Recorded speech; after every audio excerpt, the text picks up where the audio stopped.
Isaiah chapter 9, verse 6 and 7. For to us a child is born, to us a son is given, and the government shall be upon his shoulder, and his name shall be called Wonderful Counselor, Mighty God, Everlasting Father, Prince of Peace. Of the increase of his government and of peace there will be no end. On the throne of David and over his kingdom, to establish it and uphold it with justice and with righteousness from this time forth and forevermore. The zeal of the Lord of hosts will do this. As David talked about last week, we have been given a Messiah. This baby that was given, this son that was given, came to do things.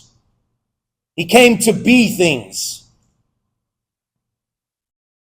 The plan wasn't for a baby simply to be born and that be the end of it. The plan was for this baby to be the Messiah, to be the one who saves.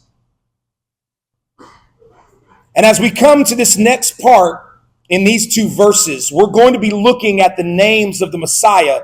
Now, I want us to understand two things before we dig into these names.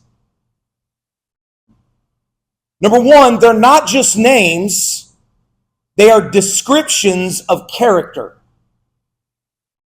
Okay? So these names that we're going to be looking at here in a minute are not just names, they are descriptions of character. And number two, all of these descriptions of character find their completion, their ultimate fulfillment in the fullness of Christ's return. You see, you need to understand something about the Old Testament prophecies. A lot of times the way that they were interpreted is that God was going to do everything at one fell swoop. It was going to be like bombers flying over in a war and just dropping bombs and instantaneously getting rid of everything. But the truth is that Jesus was going to do his work with a first advent and a second advent, with a first coming and a second coming. So these character traits, these descriptions of who this baby is, this Messiah, all these things are going to start when Jesus comes the first time, but the fulfillment and the completion of what this son is going to do will be when he comes back. Does that make sense? We've talked enough about that in Refuge over the years, so many of you should understand that. Now, the way we're going to proceed tonight is tricky because theologians break down these names in different ways. So some say that each word is its own separate thing. For instance, his name shall be called Wonderful. That's one name. Counselor. Everlasting.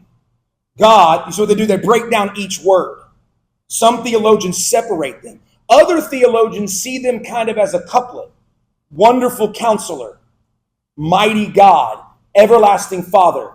They put these things together. So it's a little tricky when we start to break down these words. So I'm going to approach this way. I want to first give you the name that is normal and great by itself. If any king were these things, we would say that king is great. But then I'm going to look at what makes this particular king infinitely greater and more glorious than any other king that had come before or will come after. Then we'll see how the king meets these needs in us infinitely and gloriously and perfectly. So here's the first thing I want to do is I want to talk about what this king is, okay? So I'm going to use these names, these character descriptions, just to let us know this is the kind of king we're dealing with. And if any king had these character traits, we would think this king was fantastic. Number one, counselor. If a king is a counselor, here's what that means. It is one who gives advice and wisdom in order for a person's life to be bettered. When it describes a king, it refers to one who makes decisions for the people that are best for the nation. Imagine a king who you would look at and say, that king is our counselor. He makes decisions that are best for us. He is wise, and so in his counsel, he steers us in the right direction and makes things better for us. Of course, when we think about a counselor, a king, we think maybe of someone like Solomon. Any king that is a counselor will be a good king. Number two, mighty. This word has the implications of power and strength. When it describes a king, it refers to one who has the power to defeat an enemy, to destroy opposition. When I think of an Old Testament king like this, I think of David. King David. Remember what they said about Saul? Saul has killed his thousands, but David his tens of thousands. David was a warrior king. He had blood on his hands because he was a warrior king. In fact, that's why God said he can't build the temple. David was a mighty king. He defeated enemies, destroyed opposition. 3, Father. This word is a word that refers to the author or Lord over something. Someone who authors something or begins something or starts something or owns something and then is Lord over that something. Kings in ancient times would be referred to as fathers over a nation. One who is in charge and in some degree is benevolent to his nation and his kingdom. 4, peace. This refers to a time of no conflict, a time of prosperity. This is something that every king wanted to create. Every king wants to preserve. They want to command peace in their nation and in their kingdom. Now, if we just took those 4 things, if we just took counselor, mighty, father, and peace, and we looked at any king that has ever lived, and that's what they were, we would say that is a great king. A king who brings wise counsel, a king who is strong and defeats their enemies to provide peace for their people, a king who fathers the nation and is in charge and is benevolent toward his people. Anybody that would be this kind of king, we would look at and say, that's a great king. And there have been kings that in some degree or another have fulfilled those 4 things. But there is a kind of king that when added, the rest of what is stated brings out even more. There is something even greater and more glorious than just being a counselor, mighty, a father, and bringing peace. The king that we're talking about, this king that is going to come from Isaiah 9, is a king that is infinitely glorious. He isn't just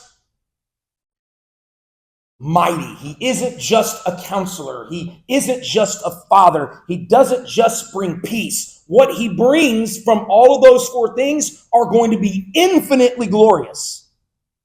Any king on earth that exhibits those 4 things only does it in a shadow or a picture of the glorious Son that is coming. When Isaiah says there is one that is coming, there is a king that is coming that is going to be, and he uses these words. He is not saying they're going to be like every other king. He is saying they are going to be infinitely more glorious than any king who has ever come. So now let's break down these things. Number 1, his counsel is wonderful. Jesus wasn't going to come to be a king as a counselor, but his counsel would be wonderful. He's going to give great advice. He's going to give greater wisdom than any other king who would ever come before him or after him. Isn't it amazing and wonderful the different wisdom, the wisdom that God gives that is different than the wisdom of the world? Jesus' wisdom will have no weaknesses. You know, when somebody comes to me and they're asking for godly counsel, okay, I do the best I can with the knowledge that I have using God's word to give someone the best advice or counsel that I can give. But do you know what I never believe? I never believe my counsel will be perfect. I don't ever believe that. This baby that was going to be born that Isaiah is prophesying about, this Jesus, this Messiah, every bit of counsel that he gives is perfect counsel. It has no weakness. It has no failing. It has no flaw because it is the very wisdom of Yahweh. In fact, Christ himself is wonderful. And he is, in the Old Testament, they begin personifying wisdom. They use wisdom in as a he. And theologians have always looked at that and say, Jesus is the very wisdom of God manifest. He is the very wisdom of God manifest. He didn't just come to give advice and to teach people how to walk. He came to be worshiped as the very wisdom of God. This indeed is a wonderful counselor, unlike any that has come before him or after him. Number two, his might is divine. He's not just strong. He's not just powerful. His power and his might is that of Almighty God. There's no strength in the universe like his strength, because no one holds the power of Yahweh. You know, it's so funny. We go through the political cycles in the United States, and it's Syria, the guy who's been running Syria for years, who has basically, he used chemical weapons on his own people. He has just now been overthrown by Muslim rebels in Syria. They've taken over, and he's fled and run. And we look at what's happening in Ukraine and Russia, and the fighting that they're having. You look at all of this might that the world tries to present, and none of it is even a drop in the ocean compared to the might of God. This might that this son is going to bring is divine. It is the very power of Yahweh in his hands. No one can fight him and win. No one. In fact, it's not even a fight. I think sometimes we think about, not us, but I think the world, they think about, if they believe in God, they think about God on one side and the devil on the other. You got good and bad, you got darkness and light, you got the devil and you got God, and they're fighting it out in the world God's trying to bring good into the world, and Satan's trying to bring evil in the world, and there's this cosmic battle that's taking place. That's not the description of God's relationship with Satan at all in Scripture. You remember the story of Job? When Satan wants to cause harm to Job's family and his possessions, what does he have to do? He's got to go get permission from God to even do it. He doesn't get to go do what he wants. He has to go ask for permission. And God says, yeah, but you can't touch him. And then he comes back later and he wants to attack Job personally, physically. And what does he have to do again? He's got to come back and ask for permission. And God says, okay, but you can't kill him. And Satan doesn't go, no, I'm going to try to kill him. Doesn't matter what Satan wanted to do. That power and that might, that power that Jesus displayed. Do you remember the last miracle that Jesus does? You know what his last miracle is? I mean, besides the resurrection, obviously. It's when he raises Lazarus from the dead.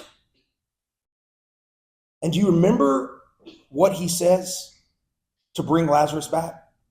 He just says, Lazarus, come out. And it's not like Satan or the demons could prevent that in any way, could hinder that in any way, could slow that down in any way. When Jesus, who has the power of the divine, says, come out, Lazarus, guess what happens to Lazarus? Comes back from the dead. That's it.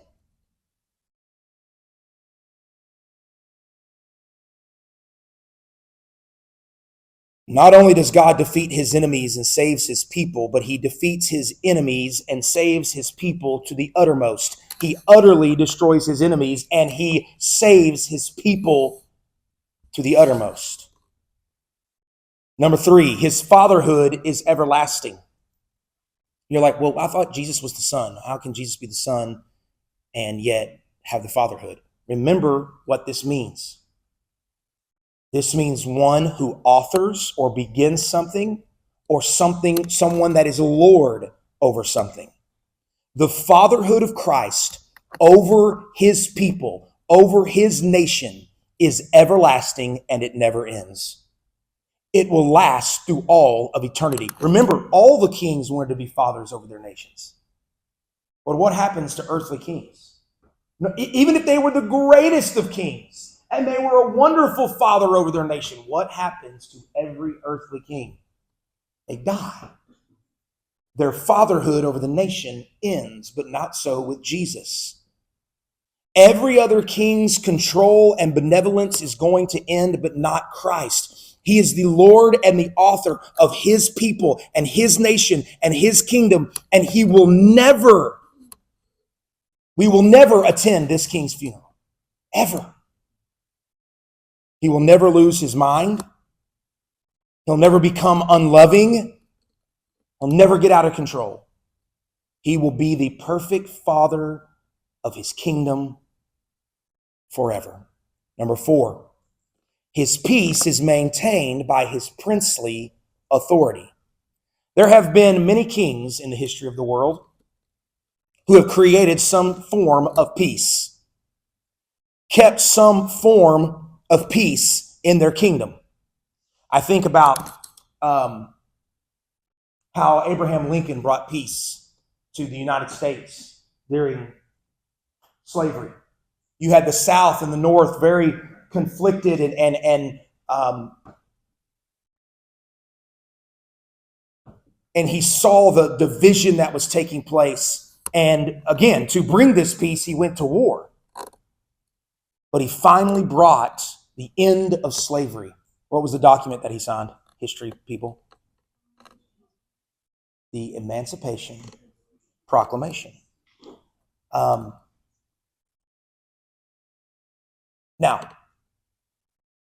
for a period of time right after the Civil War, things for Africans who had been slaves become greater than they had ever been. In fact, large groups of black senators began coming out of Mississippi, began coming out of Louisiana, began coming out of these other Georgia, these states that had enslaved Africans. Now these African descendants are senators. And we have this era right after the Civil War where race relations begin to progress. Do you know what we called that, by the way? What's the era right after the Civil War? Reconstruction. We're going to put things back together. But you know what? Abraham Lincoln died and he went his way. The peace that he brought soon disappeared. And then we get the Jim Crow laws where we separate black people and white people, and black people have to use different water fountains. And then all of a sudden, all this tension that had been boiling under the surface, that had been kept at peace somewhat, ends. And I need you to understand something. God's peace, the peace that Jesus brings, is a peace that is unlike all the other kings, because they might be able to bring some sort of peace for a little while, but then that peace eventually ends. But this king not only brings about but commands and keeps peace in his kingdom because he is the Prince of Peace. Maybe it would help to say it like this: he is the Prince over peace. Peace obeys him. When he speaks peace, peace occurs. Christ not only brings peace to his kingdom, but provides prosperity to his people. Now, I want you to compare. If you just had a king who gave counsel, that's good. What if you have a king who brought perfect counsel? Wonderful counsel. If you have a king that's mighty, that's a great thing. What if their might was infinite? What if their might was the very power of Yahweh? Oh, it'd be a great thing to have a father over a nation, but what if that fatherhood never ended? What if the king was always benevolent over his people? Oh, it'd be wonderful for a king to be able to bring peace or some sort of peace to his nation. But what if you had a king who was able to command peace and peace comes forth? Look how much infinitely greater and more glorious this child, this baby that's going to be born, this son that is given is going to be over all other kings. Do you see why the Jews got excited about this prophecy? They were like, oh, we've had great kings before, but we're about to have a king like we've never seen before. Now I want to end with this. How does this king meet our needs? The answer is the king gloriously and infinitely meets our needs. I didn't put blanks here because they're more of a run-on sentence, so just read in front of you what I've written down. What does this mean for us? What does this mean for God's people both now and when Christ returns? Number one, we have a king who is a wonderful counselor who leads us into all truth. That is, leads us into salvation, leads us into sanctification, leads us into becoming more and more like Jesus. This is what our wonderful counselor does for us. And one day he will be revealed to all of his people, and we will know him even as we are now known, and we will be glorified. So our wonderful counselor is going to lead us for all of eternity into truth and nothing but truth. Never will he counsel us in error in any way. He brings salvation. He transforms us into the image of himself, and then he glorifies us where we will be like Jesus forever and ever. Infinitely and gloriously meeting the need that we have of a counselor. 2, we have a king who has defeated the devil. He has defeated death upon the cross. And one day he's going to take death and the devil and he's going to throw them into the lake of fire to destroy them forever. Oh, how he gloriously and infinitely meets the need of our enemies being destroyed. 3, we have a king who is an everlasting father, who governs with truth and grace and has supreme rule over his kingdom. He protects our salvation sovereignly in order that we may fully see his grace and truth when he returns. What kind of king is this that gives us salvation and then sovereignly fathers that salvation to make sure that it is kept? You remember what Jesus is called? Jesus is the author and perfecter of our faith. That falls underneath this characteristic or title of Father. He authors our faith. He begins our faith. He protects our faith. He completes our faith as an everlasting Father.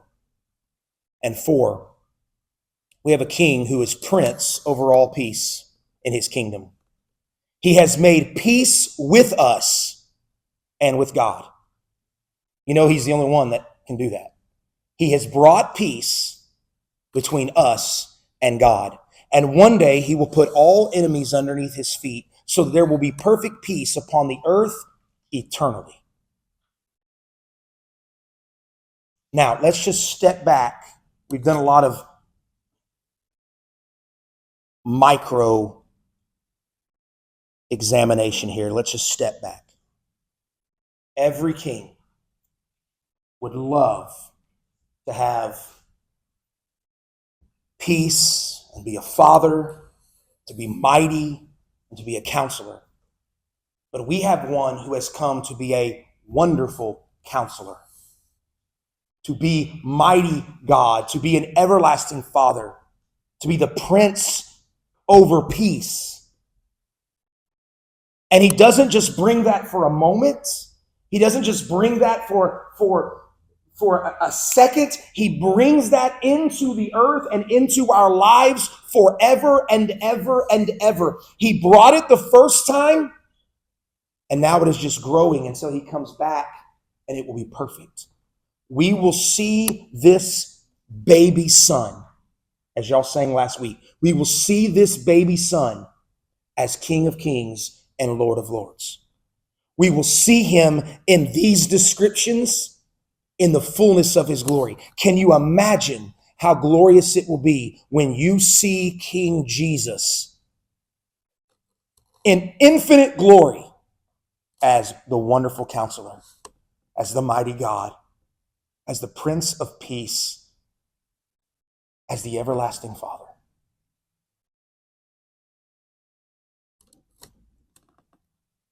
That's why it says a little bit further up, verse 2, the people who walked in darkness have seen a great light. Those who dwelt in a land of deep darkness, on them a light has shone. That light, that great light that is promised in Isaiah 9 is Jesus the Christ, the God-man. And we have seen him, but we have not yet seen him as we will one day. And this text lets us know who he is, what his characteristics are, and how we will see him one day in all of his glory.